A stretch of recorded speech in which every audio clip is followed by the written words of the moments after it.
ओम शांति।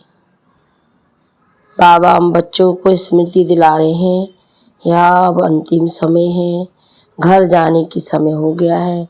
जैसे सवेरे होते ही सब चिड़ियाएँ अपना अपना खाना भोजन करने के लिए उड़ जाती हैं और रात्रि होने पर वापस अपने डेरे घर में आ जाती हैं।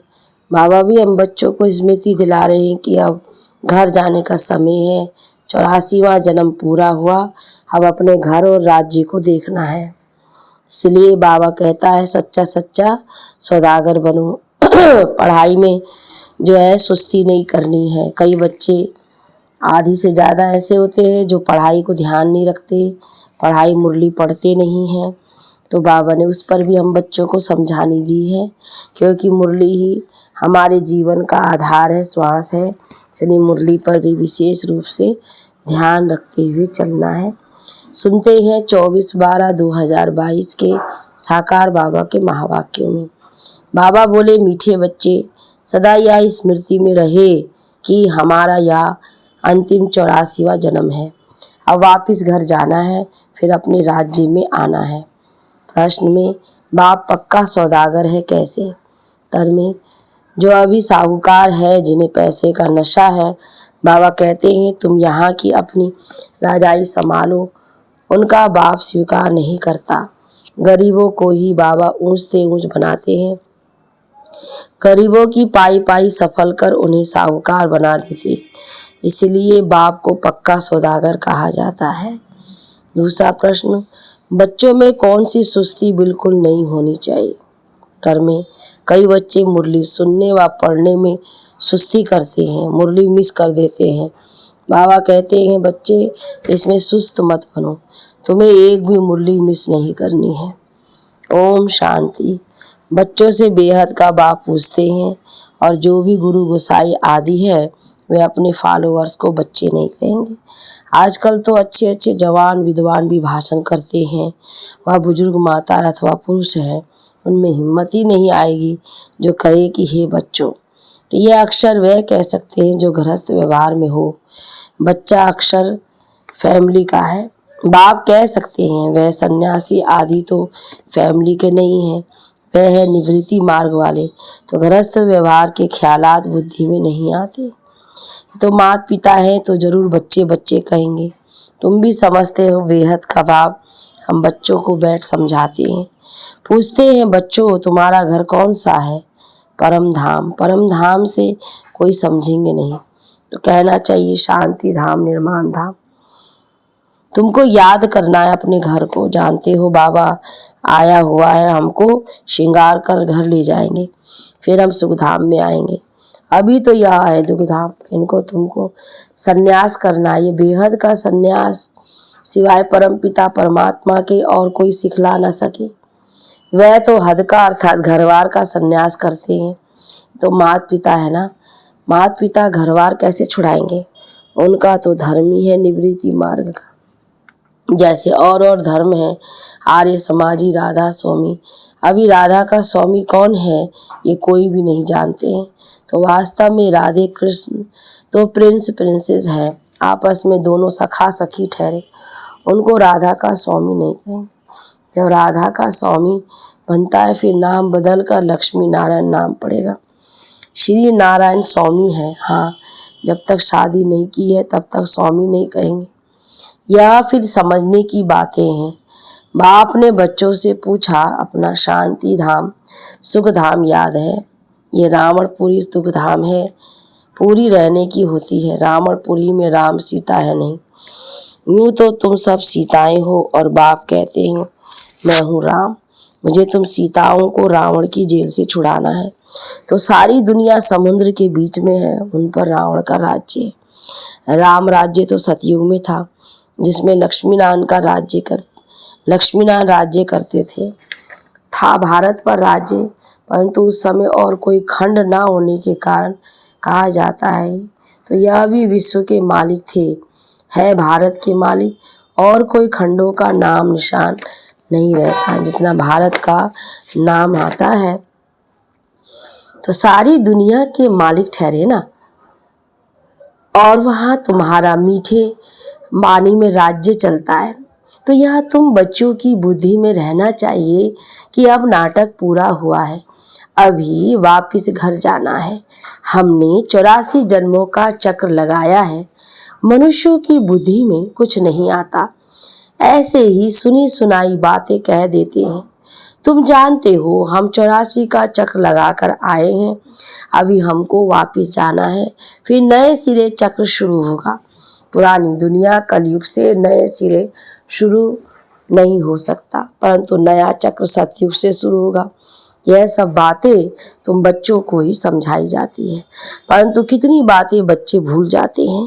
धारणा न होने के कारण फिर वह खुश पारा नहीं चढ़ सकता। हमारा यह 84वां अंतिम जन्म है, फिर हम अपने घर जाएंगे। जब तक पवित्र नहीं बने हैं तब तक कोई वापस नहीं जा सकते। जन्म लेना ही है।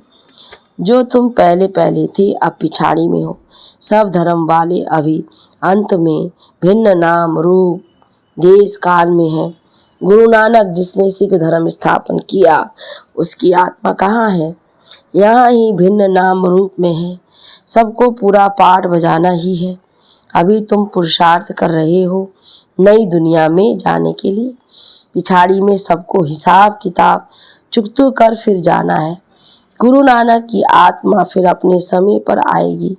सतयुग त्रेता द्वापर में वह आ न सके, वह आती ही है कलयुग में, अपने समय पर आकर धर्म स्थापन करेगी। तो नंबरवार अवतार आते हैं जो आकर अपना धर्म स्थापन करते हैं। पहला नंबर अवतार है भगवान का। अब निराकार कैसे अवतार ले बताते हैं। मैंने इस चोले का आधार लिया है, तो यह अपने जन्मों को नहीं जानती। शरीर तो इनका है ना, गाया भी जाता है आए देश पर आए, और सब अपने देश अपने शरीर में आते हैं। हाँ, धर्म स्थापक दूसरे के शरीर में आ सकते हैं, फिर उनका नाम होता है।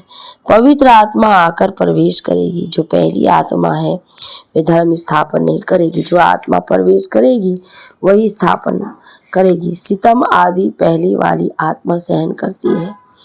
जैसे क्राइस्ट की आत्मा आई, वह तो सतो प्रधान थी, उनको कुछ सहन नहीं करना है, उनको तो तुम पहले सतों में ही आना है।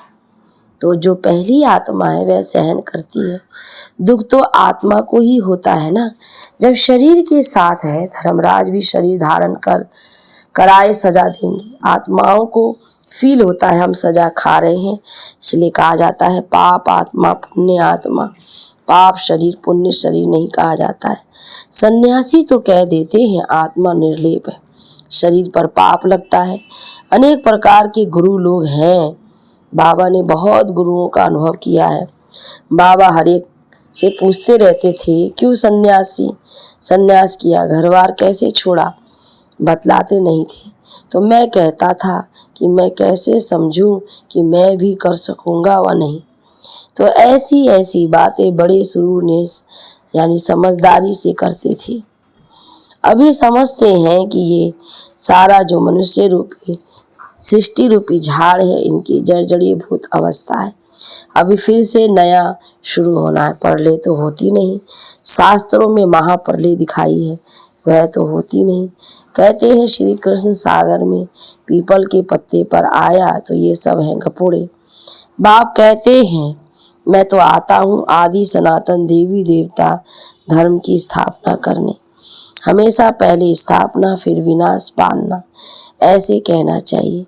ऐसे नहीं कि पहले स्थापना पालना पीछे विनाश कहो।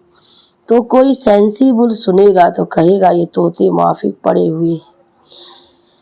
तो स्थापना पालना फिर विनाश कैसे होगा? इसीलिए कायदे मुजब करेक्ट अक्षर बोलने हैं।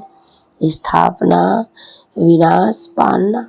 अभी ऊंचे से ऊंच बाप की तुमको श्रीमत मिलती है, देते हैं ब्रह्मा के तन द्वारा।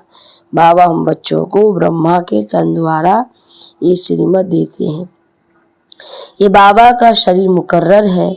सेंसिबल बच्चे जो होंगे उनको कोई राय पूछनी होगी तो श्रीमत लेंगे। श्रीमत पर चलने से कभी धोखा नहीं खाएंगे। शिव बाबा की ही श्रीमत है। बाबा दूर थोड़ी है। बाप कहते हैं बच्चे रॉन्ग चलते हैं व राइट चलते हैं। हर एक को सर्जन से राय मिल सकती है, यह है सबसे बड़ा सर्जन। कोई भी बात में तकलीफ हो तो बाबा बैठा है, श्रीमत पर चलते रहो। समझो कोई गरीब बच्चा है, धारणा अच्छी है, सर्विसेबल है, परंतु गरीब है इसलिए आकर मिल नहीं सकता, ऐसे को टिकट भी मिल सकती है। बाप तो गरीब निवाज है ना, ऐसे तो बाप को बच्चे चाहिए जो गरीब से गरीब हो और पढ़कर ऊंचे से ऊंचा चढ़ जाए। आजकल सब गरीब है, 10-20 लाख तो कुछ भी नहीं है, 10-20 करोड़ हो तो साहूकार कहा जाए। बाबा ने समझाया है, पदम पति ये वर्षा ले नहीं सकेंगे, वे अर्पण हो ना सके, न बाबा इलाव करेंगे।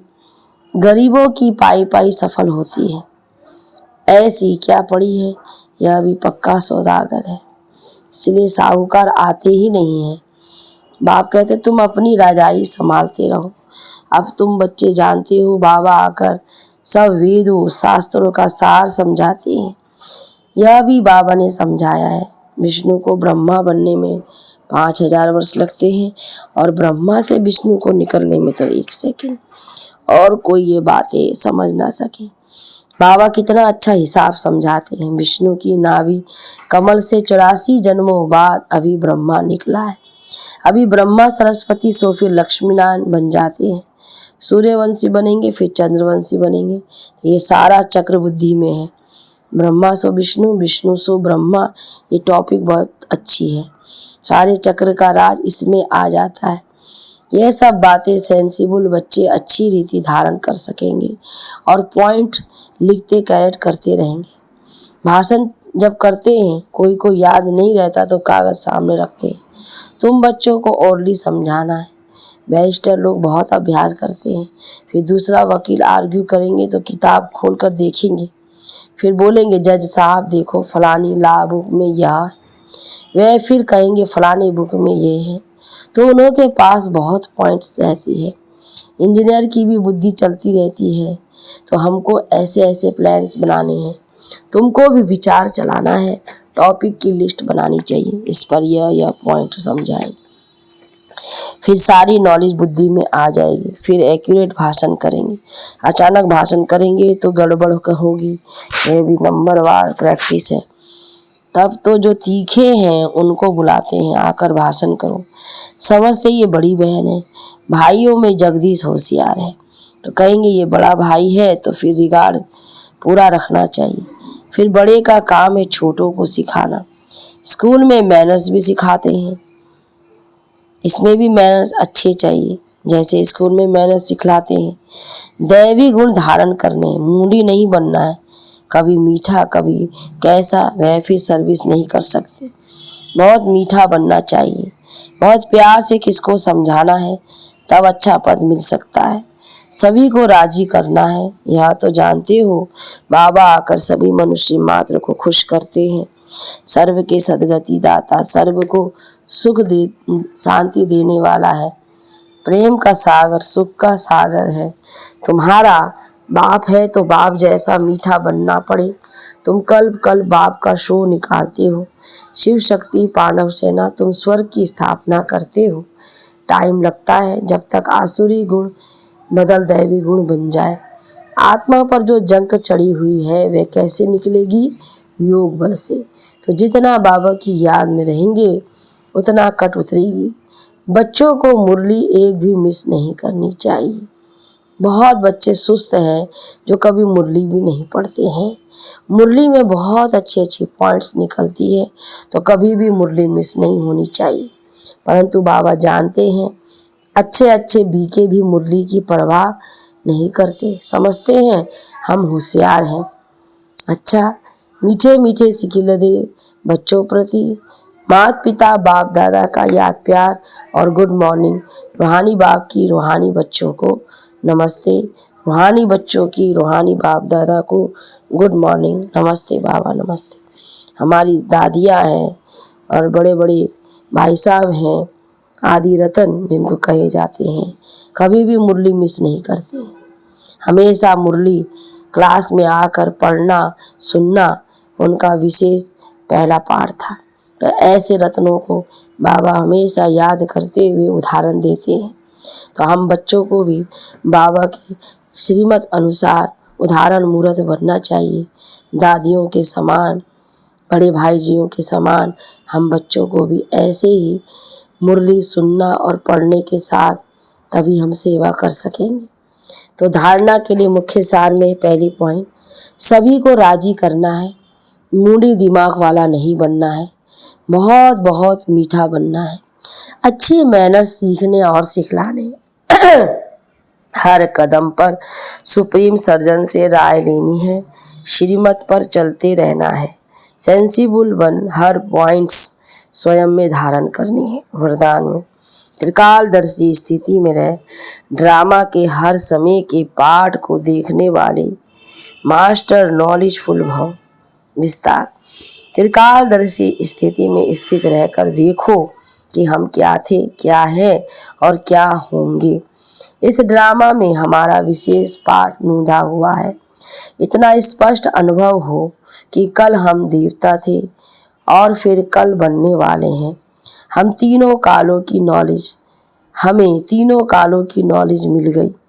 जैसे कोई भी देश में जब टॉप पॉइंट पर खड़े होकर सारे शहर को देखते हैं तो मजा आता है, ऐसे संगम जो टॉप पॉइंट है, इस पर खड़े होकर नॉलेजफुल बन हर पार्ट को देखो तो बहुत मजा आएगा। स्लोगन में, जो सदा योग युक्त है उन्हें सर्व का सहयोग स्वतः प्राप्त होता है। ओम शांति।